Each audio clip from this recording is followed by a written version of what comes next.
और भगवान के बीच का हो।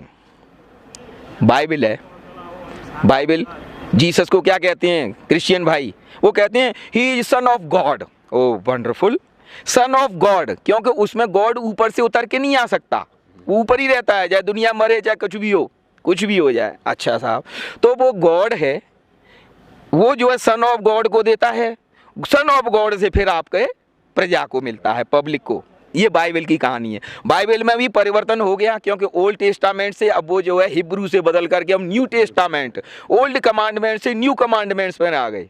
वो अभी सोच ही रहे हैं, और न्यू कमांडमेंट भी क्या है? उपनिषदों के आधार पर है। हमारे उपनिषद तो हजारों हजारों वर्ष पूर्व हो गए, इसीलिए अभी वो ट्रांजिशन पीरियड में है क्रिश्चियनिटी।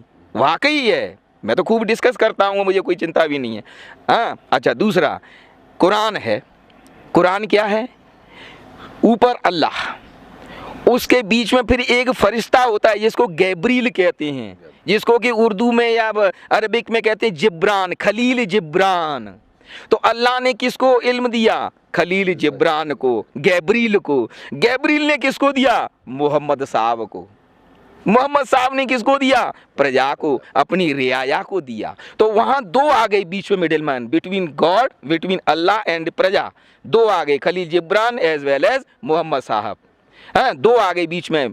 क्रिश्चियनिटी में एक आ गया मिडिल मैन बीच में, सन ऑफ गॉड आ गया। अरे भाई, मैं भी तो भगवान का पुत्र हूं, तो वहां मिडिल मैन है। लेकिन यहाँ क्या है? या तो अर्जुन है या अच्युत है, वो पार ब्रह्म परमेश्वर है। अर्जुन किसको कहते हैं? अर्जुन कहा जाता है कि अर्जनात इत अर्जुन, जो अर्जन कर रहा है, who is gaining the spiritual knowledge, who is attaining the spiritual knowledge from that almighty. इसीलिए श्रीमद् भगवद गीता को क्या कहा जाता है कि स्वामी योगानंद जी भी कहते हैं कि this is the direct dialogue between God and humanity. Arjun और कोई नहीं है, अर्जुन मैं हूँ, अर्जुन आप हैं, अर्जुन सभी हैं। म कमलराज श्रेष्ठको नमस्कार। आज हामीले छिमेकी मुलुक भारत, वृन्दावन, गोवर्धन ब्रिजवासी धार्मिक अध्येता एवं श्रीमद् भागवत गीता र इस्लाम पुस्तकका सहलेखक महेश शर्माज्यूलाई निम्ताएका छौँ। आउनुहोस् उहाँसँगको कुराकानी अघि बढौँ। महेशजी, यहाँलाई कार्यक्रममा स्वागत छ। धन्यवाद, धन्यवाद, धेरै धेरै धन्यवाद। पहिले त यहाँले आफ्नो विषयमा छोटकरीमा सानो परिचय राखिदिनु। मैं व्रजवासी, पार ब्रह्म परमेश्वर सच्चिदानंद घन श्री कृष्ण भगवान का अनुयायी, श्रीमद् भगवद गीता का शिष्य, और इसके अलावा तो क्या, बस इतना ही परिचय काफ़ी है। अन्यथा तो मैं ठीक है, भारत का रहने वाला, देश विदेश में घूमने वाला, बस इतना ही परिचय यथेष्ट है। हजुर, यहाँ धार्मिक चिन्तक, धार्मिक अध्येता र धार्मिक पुस्तक लेखक भएको नाताले सर्वप्रथम यहाँलाई मेरो प्रश्न, वास्तवमा धर्म के हो? धर्म की अनेक परिभाषाएं शास्त्रों के द्वारा समय समय पर दी गई हैं और दी जाती रही और दी जाती रहेंगी। धर्म के बारे में अगर संक्षेप में हम देखें कि धर्म क्या है, तो धर्म है, श्रीमद् भगवद गीता के आधार पर अगर मैं बोलूं तो है, जैसे कि पहला ही श्लोक है प्रथम अध्याय का श्रीमद् भगवद गीता का, कि धर्म क्षेत्रे कुरुक्षेत्रे। तो धर्म क्षेत्रे कुरुक्षेत्र में एक तो धर्म पहले ही आ गया कि धर्म के क्षेत्र में। अगर पूरी श्रीमद् भगवद गीता को पठन करें तो अंत में जो है म आया है, और यहाँ प्रारंभ हुआ है ध से। तो ध से लेकर के धर्म क्षेत्र कुरुक्षेत्र से लेकर के अंतिम अध्याय जो 18वां है, उसमें कहते हैं कि नीतिर मतिर म, तो वो म, तो यहाँ से ध, वहाँ से म, तो पूरी की पूरी जो श्रीमद् भगवद गीता है वो धर्म का ही विवेचन करती है। धर्म की परिभाषा यही है, और अनेक परिभाषाएं शास्त्र में पंडित गुरु विद्वान जन कहते रहते हैं कि धर्म यह है, धर्म के 10 लक्षण हैं, लेकिन ययेदम धार्यते जगत, इस पूरे जगत को जो धारण किए हुए है पार ब्रह्म परमेश्वर, जो ये कहता है कि यदा यदा हि धर्मस्य ग्लानिर्भवति भारत, तो वो जो धर्म की बात आती है वो असलियत में वास्तविकता में धर्म वही है जो कि श्रीमद् भगवद गीता में प्रतिपादित है। अब यो सनातन धर्म परम्परामा अनेकन पुराणहरू, ग्रन्थहरू, शास्त्रहरू छन्। यस मध्येमा विश्वका मानिसहरूको नजरमा परेको भागवत श्रीमद् भगवद गीता हो। वास्तवमै यो श्रीमद् भगवद गीता क्या है? मैं इस समय नेपाल में हूँ। भगवान श्री कृष्ण, जैसा कि स्कंद पुराण में कहा गया है कि नेमि मुनिना पालितम इति नेपालम, ये जो नेपाल है ये नेमि ऋषि के द्वारा पालित है, इसीलिए नेपाल है। ये स्कंद पुराण हिमवत खंड के अंतर्गत नेपाल महात्म्य है। मैं इस समय नेपाल में हूँ, सांग्रीला में बैठा हुआ हूँ। और दूसरी बात ये है कि आप जो कह रहे हैं कि सनातन धर्म और गीता के बारे में क्या विचार हैं, तो मैं तो क्या बोल सकता हूँ, शंकर जी ने, क्योंकि पशुपतिनाथ की नगरी है, कांतिपुरी नगरी है, तो शंकर जी ने मैया पार्वती से क्या कहा?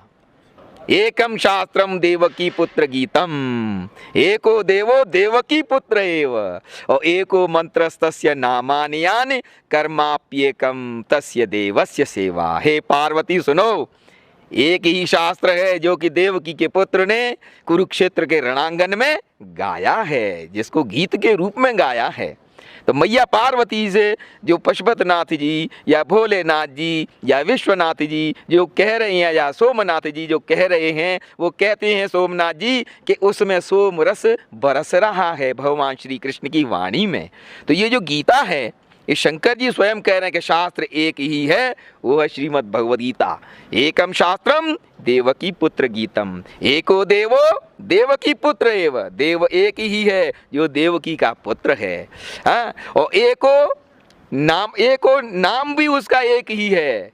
जैसे कि कहते हैं कि आकाशात पतितम, हम खुले आकाश के नीचे बैठे हुए हैं। आकाशात पतितम तोयम यथा गच्छति सागरम सर्वदेव नमस्कारम केशवम प्रति गच्छति। तो जिस प्रकार से आकाश से जो पतित जो जल होता है गिरता है और वो बह करके प्रवाहित होकर के गंडकी में, कोसी में, त्रिशूली में, बागमती में, सब समुद्र में जाकर मिलता है, उसी प्रकार से किसी भी देवी देवता की आप अर्चना पूजन वंदना कर लीजिए, वो केशव के पास ही जाती है। यही अध्यात्म है। जय हो जी। यो भागवत श्रीमद् भगवद गीतामा, गीता सम्पूर्ण श्रीमद् भगवद गीता नै विशेष गरी भगवान श्रीकृष्णलाई मध्यमा राखेर यो भगवद गीता छ भने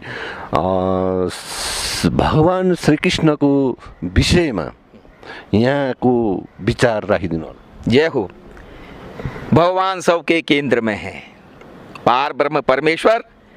हम सब जानते हैं, सभी कहते हैं, आम भाषा में भी बोलते हैं, बोलचाल में भी बोलते हैं कि भगवान दिल में रहता है, हृदय में रहता है।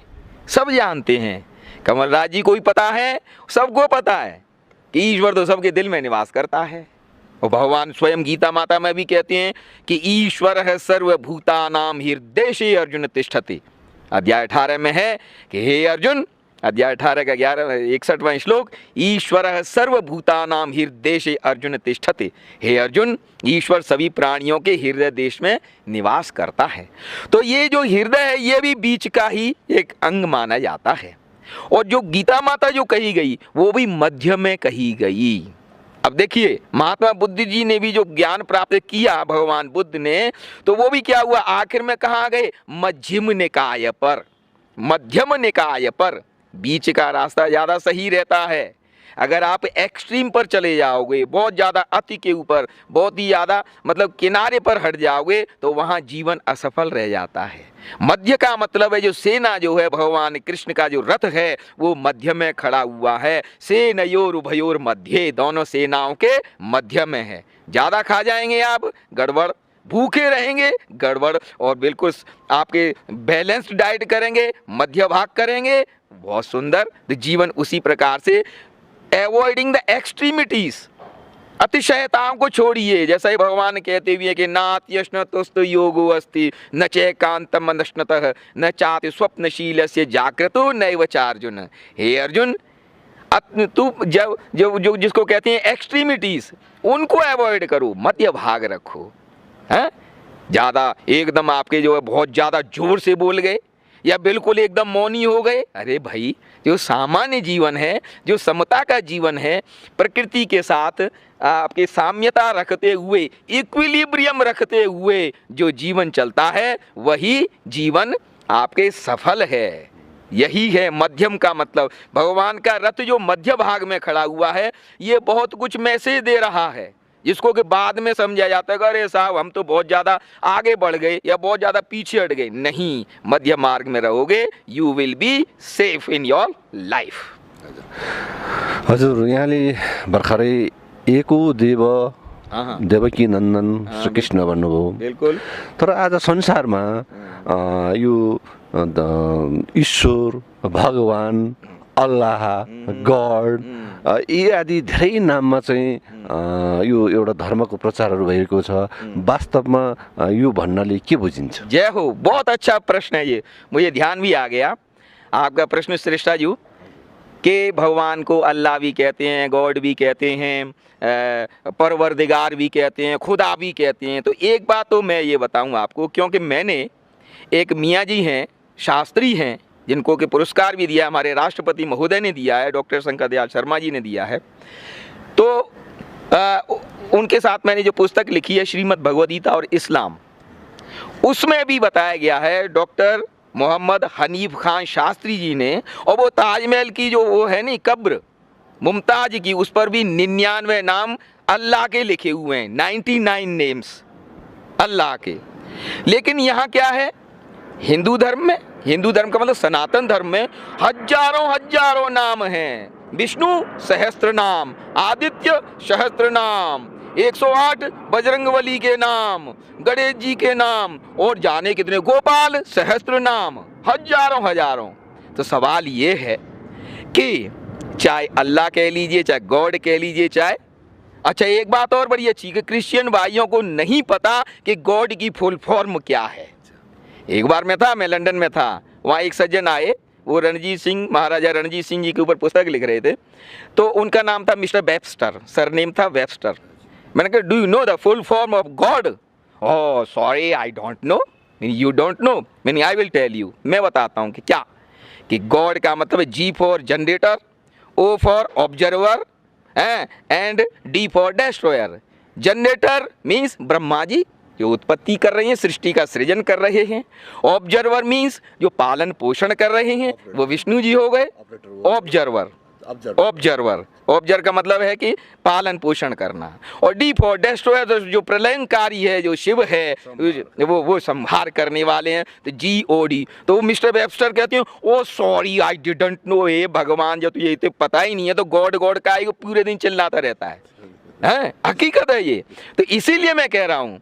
अच्छा एक बात और बताऊं श्रेष्ठा जी, खुदा, आपको सही बता रहा हूं, मेरी पुस्तक में श्रीमद् भगवद गीता इस्लाम में खुदा शब्द भी, अगर हम शास्त्रों के अनुसार जाएंगे तो खुदा शब्द भी संस्कृत का है। अध्याय 9 का जो 16वां श्लोक है, भगवान श्री कृष्ण कहते हैं स्वधाहम अहम औषधम मंत्रो अहम हमेवाज्यम अहम अग्निरहम हुतम। तो वो जो स्वधा है, वो स्वधा से वदा बना, वदा से ख्वदा बना, ख्वदा से खोदा बना। तो ये खुदा जो शब्द है नहीं, अगर इसकी इटाइमोलॉजी देखोगे, व्युत्पत्ति देखोगे, ये शब्द आया कहाँ से, तो वो आया आपके संस्कृत से आया है, खुदा आया है, मेरी पुस्तक में है। दूसरी बात अल्लाह शब्द भी संस्कृत का ही है। और तीसरी बात एक और बताऊं, स्वामी प्रपन्नाचार्य जी हैं, यहाँ नेपाल में ही हैं, मृगस्थली में हैं, पशुपतिनाथ मंदिर के पीछे ही हैं। उन्होंने भी, उनकी जो पुस्तक है नीले रंग की है, पुस्तक का एग्जैक्ट नाम मुझे याद नहीं, लेकिन उसमें भी कहा है कि जो उर्दू की जो जननी है वो आपके क्या है, संस्कृत है, उर्दू भाषा की है। और दूसरा पंजाबी भाषा की जननी है, वो आपके संस्कृत है। और मैं तो यही कह रहा हूँ कि संस्कृत सभी भाषाओं की जननी है। और परम प्रसन्नता की बात तो ये है कि चाहे हिंदी हो चाहे नेपाली हो, दोनों की लिपियाँ जो देवनागरी हैं, इसीलिए मुझे तो नेपाली भी अच्छी लगती है, मुझे हिंदी भी अच्छी लगती है। और इसीलिए मैंने एक कविता भी लिखी जो कि नागरिक पेपर में गुणराज लोटेल जी ने उसका ट्रांसलेशन करके पब्लिश की। नेपाल नागरिक। हाँ, वो हिंदी में उन्होंने लिखा था और उन्होंने ट्रांसलेट किया, लंदन भंदा रामरो नेपाल, लंदन भंदा रामरो नेपाल, उन्होंने ट्रांसलेट अपना करके उसमें निकाला था पेपर में। और वाकई लंदन जो है नेपाल के आगे बिल्कुल नहीं टिकता है, ये मैं आज लिख करके दे सकता हूँ आपको। क्लाइमेट वाइज कितना अच्छा सूरज निकल रहा है, लंदन में है, वहाँ दिखता ही नहीं, न सूरज का पता, न चंदा का पता, न प्रकृति के पता, कुछ भी पता नहीं है। क्रिश्चियनिटी क्या, वहाँ के चर्चों में महेश शर्मा बोलता था, एक सेंट फेज चर्च है, टल्स हिल पर है, और हर महीने वहाँ सत्संग होता था, चर्च खाली पड़े हुए हैं। वाकई कह रहा हूँ मैं, कुछ गलत नहीं है। और मेरी जो रिकॉर्डिंग है श्रीमद् भगवद गीता, आप यूट्यूब पर देखेंगे, Shri Gita by Mahesh, Shri SHRI Shri, Gita GITA, by BY by Mahesh, ऐसे लिख करके देखेंगे तो एक प्रोफेसर जो लंदन यूनिवर्सिटी में प्रोफेसर है, अमेरिकन है, क्रिश्चियन है, और वो मैं और दोनों वो पाठ कर रहे हैं श्रीमद् भगवद गीता का, और उसका नाम है डॉक्टर विल रेस्मुसेन, अमेरिकन है, लंदन यूनिवर्सिटी में पढ़ाता है, किंग्स कॉलेज में पढ़ाता है, और मैं और वो दोनों थेम्स नदी के किनारे और श्रीमद् भगवद गीता डिस्कस करते थे, है नहीं। तो सवा, और वो क्या है, वो PhD किस में है, ग्रीक फिलोसॉफी में। तो जो पूर्वी जो फिलोसॉफी है हमारी, जो भारत और नेपाल की है, वो फिलोसॉफी किसने उधार ली, ग्रीक वालों ने, ये सोक्रेटिस और प्लेटो, कौन कौन नाम है उन्होंने फिर भेजा उधर पश्चिम में, यूरोप में, इधर उधर सब में। तो सवाल ये है, सब कुछ ऋणी है, तो नेपाल और भारत की संस्कृति के ऋणी है, पूरा विश्व ऋणी है। हजुर, यहाँले धर्मको विषयमा धर्म के हो, श्रीमद् भगवद गीता के हो र यस्तै गरेर संसारभरिका धर्महरू के हुन् भन्ने विषयहरूमा अत्यन्तै सुन्दर ढङ्गले प्रस्तुत गरिदिनु भयो। अब यहाँलाई एउटा प्रश्न, यहाँलाई नेपाली भाषाका पुस्तकहरूको विषयमा केही ज्ञान छ? बहुत सुंदर, नेपाली में क्या कहते हैं, धेरै सुंदर हो, हैं, धेरै सुंदर हो, राम्रो हो। नेपाली भाषा में अभी हाल ही में प्रकाशित जो अनुवादित गीता प्रेस गोरखपुर की एक पुस्तक हुई है, ये आई है मेरे सामने ही, पहले नहीं थी ये गीता प्रेस गोरखपुर की, हाँ, गीता प्रेस गोरखपुर की, ये नेपाली भाषा में ये अनुवादित हुई है। इसके अलावा नेपाली भाषा में अनेक गीता, अनेक श्रीमद् भगवद गीता का अनुवाद मेरे नज़र में आया है, नॉलेज में आया है। और कुछ लेखकों को या सभी लेखकों को मैं जानता हूँ जो कि नेपाली भाषा में जिन्होंने श्रीमद् भगवद गीता के ऊपर भाष्य लिखा है, अनुवाद किया है। कुछ पुस्तकें मैं आपको ऐसे ही दिखाता हूँ क्योंकि मैं पुस्तकों के बीच में रहता हूँ। ये जो नेपाली भाषा में है, ये तो इस्कॉन की जगत प्रसिद्ध है, इसके मारे तो सब थर्राते हैं, इसके वजह से तो इसके ऊपर केस भी करते रहते हैं, चाहे रशिया में हो, पोलैंड में हो, दुनिया जो क्रिश्चियन कम्युनिटी यानी वो कहता है, ओ दिस इज प्रभुपाद की, ओ दिस इज हो, जाने क्या क्या कहते रहते हैं। तो ये तो है ही, भक्ति रेव गरीयसी के आधार पर, भक्ति के आधार पर श्रीमद् भगवद गीता का जो विवेचन है प्रभुपाद जी का दी बेस्ट है, ठीक है। इसके अलावा दूसरी गीता माता ये स्वामी ईश्वरानंद जी की है। स्वामी ईश्वरानंद जी जो स्वयंभू में जो गीता मंदिर है, गीता भवन है, वहाँ से मैं खरीद के लाया था ऑन पेमेंट बेसिस। ये भी नेपाली में है, श्रीमद् भगवद गीता, ये नेपाली भाषा में है। तीसरी भगवद गीता ये देखिए, ये हमारे हैं क्या नाम है, डॉक्टर गोविंद शरण उपाध्याय जी, ये मेरे मित्र हैं, त्रिचंद्र कॉलेज में हैं, लेक्चरार हैं। ये भी इन्होंने मुझे भेंट की है, नेपाली में ही है, और इनका उद्देश्य है एक घर एक गीता हामरो अभियान, ये भी गीता माता के ऊपर ही है।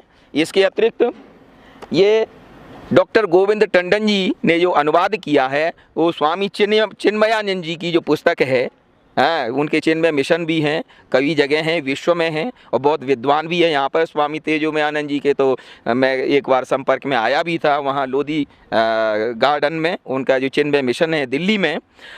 तो ये भी नेपाली में डॉक्टर गोविंद टंडन जी द्वारा, इन्होंने भी मुझे ये उपहार स्वरूप भेंट की थी। इसके अलावा एक बात और अच्छी बताऊँ मैं आपको कि ये जो एक पुस्तिका है, मतलब एक पत्रिका है अनंत धारा, इसमें एक मेरा आर्टिकल निकला है, हिंदी से नेपाली में ट्रांसलेट किया, क्योंकि आपका शुभ नाम है कमलराज श्रेष्ठाजू, और इसमें मैंने जो लिखा है उसमें यह है कि भगवान का आसन कैसा होता है। भगवान का आसन कैसा होता है, ये देखिए योग दिवस पर लिखा था मैंने। तो भगवान का आसन है, आपका शुभ नाम है कमल राज जी, तो ये कमल का जो आसन होता है, कमल का, लोटस का जो, क्योंकि पूरी संस्कृति कमल के ऊपर ही आधारित है, हमारी जो पूर्वीय सभ्यता है, क्योंकि कमल हमेशा कीचड़ से दूर और बुराइयों से दूर, सांसारिक विकारों से दूर होकर के ऊपर खिलता है, पुष्पवत खिलता है। तो आपका शुभ नाम भी कमल है और इसमें पूरे मेरे लेख में यही है, नेपाली में है ये, कि भगवान का जो आसन है, जितने देवी देवताओं का आसन है, महात्मा बुद्ध का तो जो बुद्धिज्म का तो एक मंत्र ही है, ओम मणि पद्मे हुम, पद्म माने कमल, लोटस। तो जितने भी हैं ये जो हमारे एक ओमकार फैमिली में हैं, ये सभी कमल के ऊपर ही आधारित हैं। तो ये अनंत धारा में ये निकला, योग दिवस पर निकला। तो इस प्रकार से, और एक छोटी सी गीता वो कहाँ खो जाती है पता नहीं, मैंने रख ली इसको, जो है हमारे मोहम्मद हनीफ खान शास्त्री जी, डॉक्टर मोहम्मद हनीफ खान शास्त्री जी, इसको तो लेकर के हमेशा साथ में रखते हैं। ये मुसलमान इस्लामले लेख्नु। हाँ, ये तो गीता प्रेस गोरखपुर की छोटी सी पुस्तक है, इसको वो हमेशा जेब में रखते हैं और जब भी आवश्यकता होती है कौन सी अध्याय का कौन सा श्लोक है तो इसी को फटाफट। और यही गीता, छोटी सी गीता, वो डॉक्टर विल रेस्मुसन लंदन में थेम्स नदी के किनारे वो भी गीता को ही पढ़ता है। ये सबसे छोटी गीता है। और एक बात और मैं बताऊं श्रेष्ठाजू, बड़ी अच्छी बात है। अच्छा, एक बात और कि श्रेष्ठ शब्द ही बिगड़ करके बाद में सेठ बना है, ये ध्यान रखिए। श्रेष्ठ, जैसे यहाँ नेपाल में कहते हैं आइतवार, अब आइतवार क्या होता है? मैं एक बार सोच रहा था वसंतपुर इलाके में, हनुमान ढोका इलाके में लंच के बाद घूम रहा, मैंने ये आइतवार नेपाली भाषा में कहाँ से आ गया? आइतवार एक्चुअली आदित्यवार है, आदित्य कहते हैं सूर्य को। तो आदित्य से बिगड़ करके जैसे आइतवार बन गया, ऐसे ही श्रेष्ठ से बिगड़ करके वो सेठ बन गया। तो यू आर सेठ, सेठ मीन्स रिच मैन। तो आप गीता की बात करें तो आपसे कम सेठ कौन होगा? यू आर श्रेष्ठ। तो सवाल ये है कि ये जो गीता माता है नी, ये सबसे छोटी है। और एक बात और मैं बताऊं आपको कि कोई भी विश्व में ऐसा धर्म ग्रंथ नहीं है जो सीधा मनुष्य और भगवान के बीच का हो। बाइबल है, बाइबल जीसस को क्या कहते हैं क्रिश्चियन भाई? वो कहते हैं he is son of God. O wonderful, son of God, क्योंकि उसमें गॉड ऊपर से उतर के नहीं आ सकता, वो ऊपर ही रहता है, चाहे दुनिया मरे चाहे कुछ भी हो, कुछ भी हो जाए। अच्छा साहब, तो वो गॉड है, वो जो है सन ऑफ गॉड को देता है, सन ऑफ गॉड से फिर आपके प्रजा को मिलता है, पब्लिक को। ये बाइबल की कहानी है। बाइबल में भी परिवर्तन हो गया, क्योंकि ओल्ड टेस्टामेंट से अब वो जो है हिब्रू से बदल करके हम न्यू टेस्टामेंट, ओल्ड कमांडमेंट से न्यू कमांडमेंट्स पर आ गए। वो अभी सोच ही रहे हैं। और न्यू कमांडमेंट भी क्या है? उपनिषदों के आधार पर है। हमारे उपनिषद तो हजारों हजारों वर्ष पूर्व हो गए, इसीलिए अभी वो ट्रांजिशन पीरियड में है क्रिश्चियनिटी। वाकई है, मैं तो खूब डिस्कस करता हूँ, मुझे कोई चिंता भी नहीं है।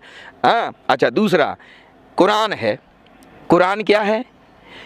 ऊपर अल्लाह, उसके बीच में फिर एक फरिश्ता होता है जिसको गैब्रील कहते हैं, जिसको कि उर्दू में या अरबिक में कहते हैं जिब्रान, खलील जिब्रान। तो अल्लाह ने किसको इल्म दिया? खलील जिब्रान को, गैब्रील को। गैब्रील ने किसको दिया? मोहम्मद साहब को। मोहम्मद साहब ने किसको दिया? प्रजा को, अपनी रियाया को दिया। तो वहां दो आ गए बीच में, middle man between God, between Allah and प्रजा। दो आ गए, Khalil Gibran as well as Mohammad साहब।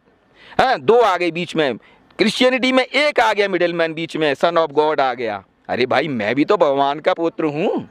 तो वहां मिडिल मैन है, लेकिन यहाँ क्या है?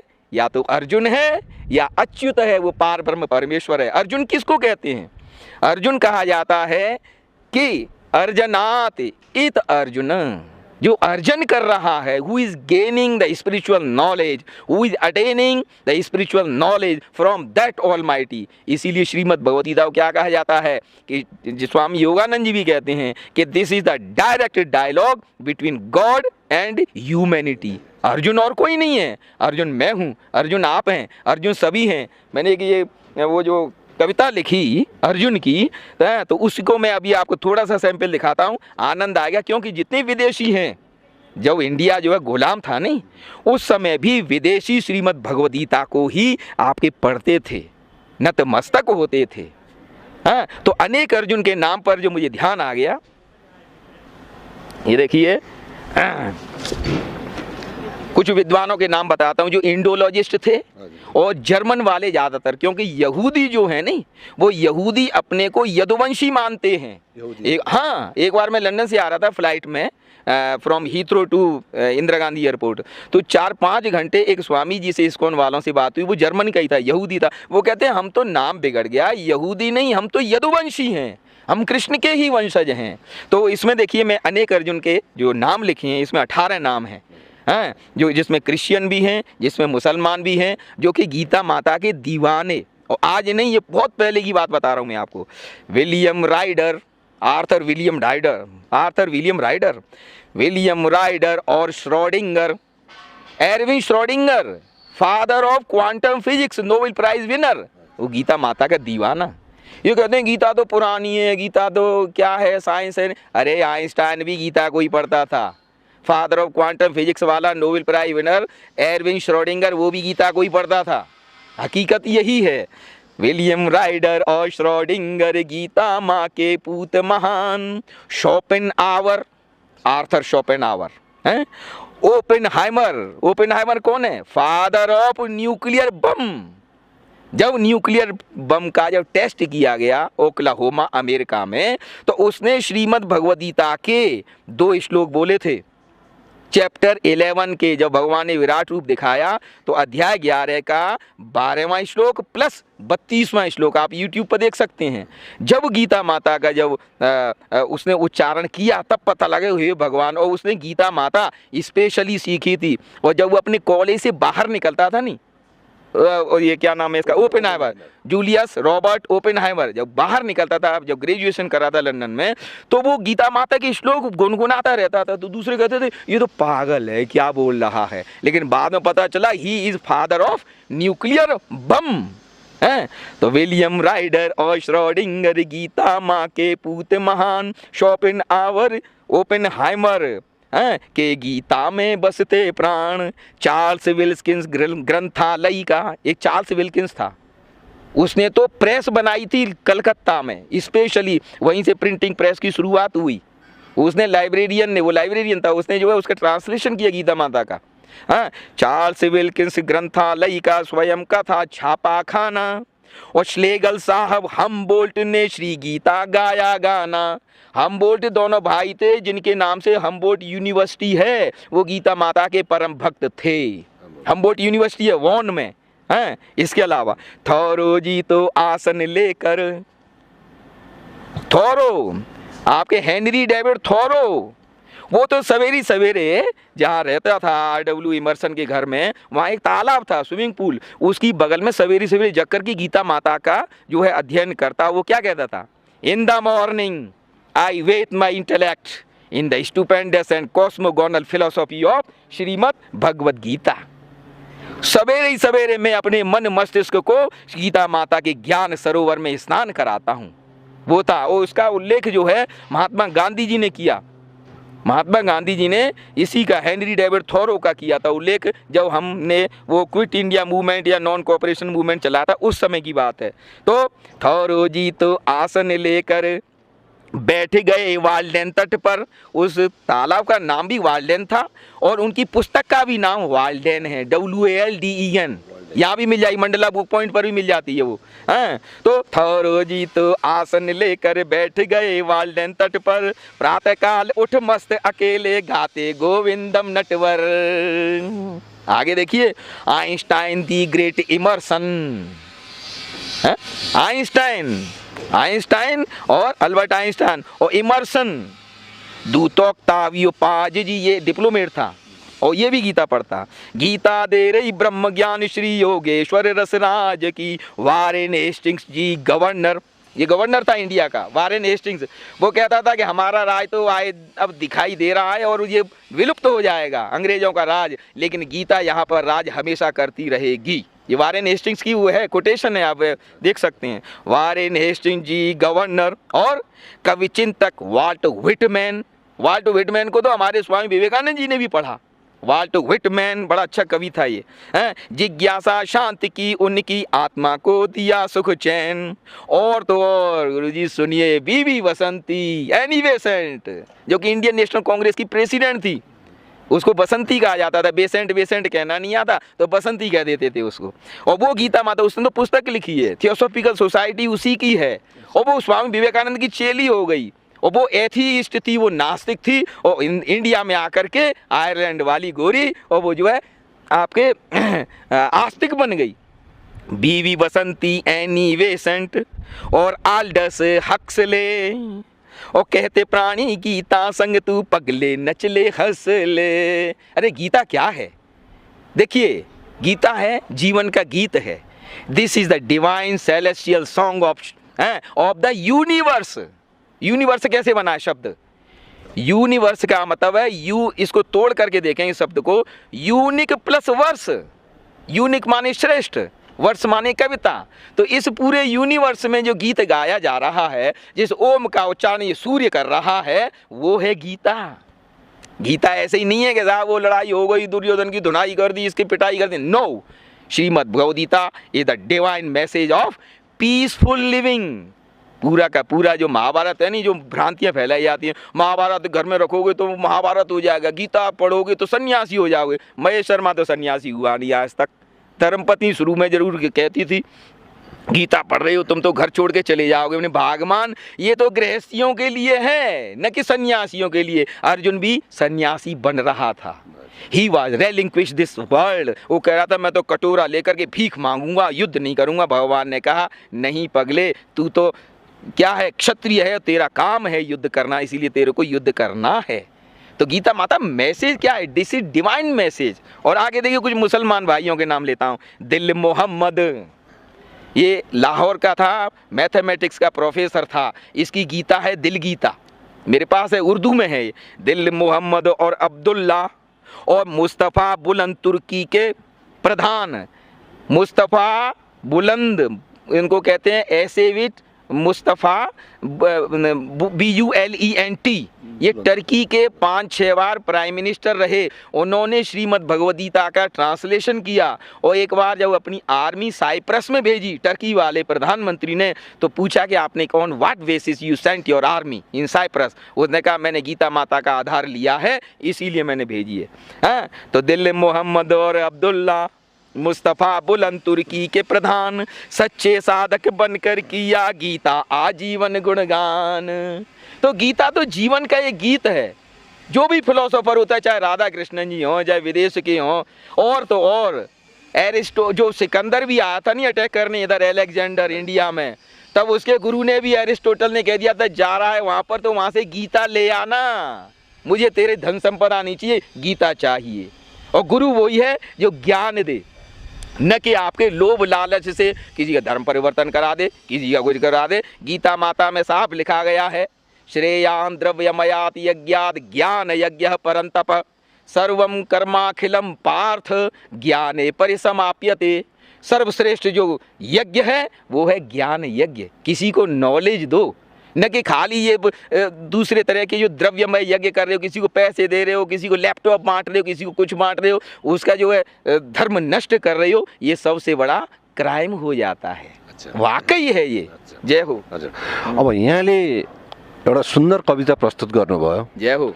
अब यस कवितालाई आधार मानेर हेर्दा पुरानो जमानाका साइन्टिस्ट, लेखक, साहित्यकार, विश्व विजेता अलेक्जेन्डर समेतको चाहिँ र मुसलमानको र यो इसाईहरूले पनि भगवद गीतालाई यति ठुलो प्राथमिकतामा राखेर मान सम्मान दिएको यो कविताले बतायो। जी, यो रह्यो पुरानो जमानाको कुरो। ठीक है। अहिले वर्तमान अवस्थामा विश्वका मानिसहरू, विश्वका चाहिँ आध्यात्मिक चिन्तनमा रहेका यस्ता व्यक्तित्वहरूको नजरमा भागवत गीता प्रतिको धारणा कस्तो पाउनुहुन्छ? जिन्होंने भगवद गीता का रसास्वादन किया है, जिनके ऊपर कृपा हो गई कृष्ण की, एक नहीं बहुत से। वो ये कहते हैं, एक फॉरेन थिंकर था रिसेंटली, तो वो तो ये कहता था, oh my God, I am grateful to you, you gave me Gita in this life. इस जीवन में मुझे गीता दी, मेरा जीवन सफल हो गया, नहीं तो मैं वैसे ही मर जाता कीड़े मकोड़े की तरह। तो गीता क्या है, मैं आपको एक बात और बताता हूँ, बड़ी मज़ेदार, इंटरेस्टिंग, धेरे राम रोकोरा। क्या राम्रो कुरा, डिजिटल एज है आजकल। कमलराज जी आजकल डिजिटल एज है। डिजिटल का अगर आप स्पेलिंग देखिए, डिजिटल, DIGITAL, DI को इधर से हटा दो, L को उधर से हटा दो, बीच में क्या आएगा? GITA, गीता। भाई भाई डिजिटल में, या जो एज जो इसको कंप्यूटराइजेशन कह रहे हो, डिजिटल एज कह रहे हो, और पता नहीं क्या क्या नाम हो रहे हैं आजकल, जो भी चल रहा है, साइबर जो एज है डिजिटल, तो DIGITAL। ओके, अब इन्हीं शब्दों को आप थोड़ा सा देखिए, DI और L को जोड़ दीजिए, शुरू के DI आखिर का L, डिजिटल में से DIL, दिल हो गया, बीच में क्या बता? गीता, बीच में बची गीता। गीता सेंटर में आ गई, इधर उधर DIL हो गया, दिल। भगवान ने अर्जुन से क्या कहा है? गीता में हृदयम पार्थ, हे पार्थ। पार्थ किसको कहते हैं? परमार्थ करने वाले को पार्थ कहा जाता है। पार्थ सारथी कृष्ण भगवान का नाम है। तो गीता में हृदयम पार्थ, हे पार्थ, हे अर्जुन, है गीता मेरा हृदय है, गीता मेरा दिल है। और डिजिटल में क्या है? DIL plus Gita, Gita plus दिल, गीता मेरा दिल है। हेलो जी। तो कहने का मतलब मेरा ये है कि in this ultra modern time, cyber time, digital time, जो भी आप कहें, कंप्यूटराइज्ड एज, इसमें भी गीता है, पूरी गीता है। और गीता जो है, देखिए एक बात और बड़ी अच्छी आपको बता दें कि गीता में कोई भी परिवर्तन अभी तक नहीं हुआ है, एक भी शब्द का, एक भी शब्द का नहीं हुआ है अभी तक। और एक विद्वान थे भी, मिश्र जी थे, उन्होंने सोचा था कि योगक्षेमम वहाम्यम की जगह मैं योगक्षेमम दधाम्यम लिख देता हूँ, कि कन्हैया ने जो कुछ गलत बोल दिया हुआ कृष्ण ने। बाद में जब वो स्नान करके नदी से आ रहे थे, उससे पहले ही भगवान ने एक ऐसी घटना कर दी, घटना दिखा दी कि एक बालक आया मिश्रान जी के पास घर पर रसोई का सामान लेकर के, मसाले मिर्च जो भी है। उसके बाद में जब मैया ने, उनकी धर्मपत्नी ने वो सब सामान रख लिया रसोई का, तो फिर पूछा कह रहे बालक तो बहुत अच्छा है, अरे तेरे तो ये लगी हुई है, चोट लगी हुई है, ये क्या है? और उससे फिर ऊपर हल्दी का लेपन किया हुआ है, ये क्या कहानी है? तो कहा कि मैं ये सामान दिया था तो मैं आपके पास ले आया, और साथ में क्या हुआ कि मेरी पिटाई भी की है मिश्रा जी ने, शायद उनका नाम अर्जुन मिश्र था, कुछ ऐसे था, मेरी पिटाई भी की है, इसीलिए मेरे ये चोट लगी हुई है, हल्दी का लेपन भी उन्होंने ही किया है। अब वो बालक जो है सामान दे करके चला गया। उसके बाद क्या हुआ?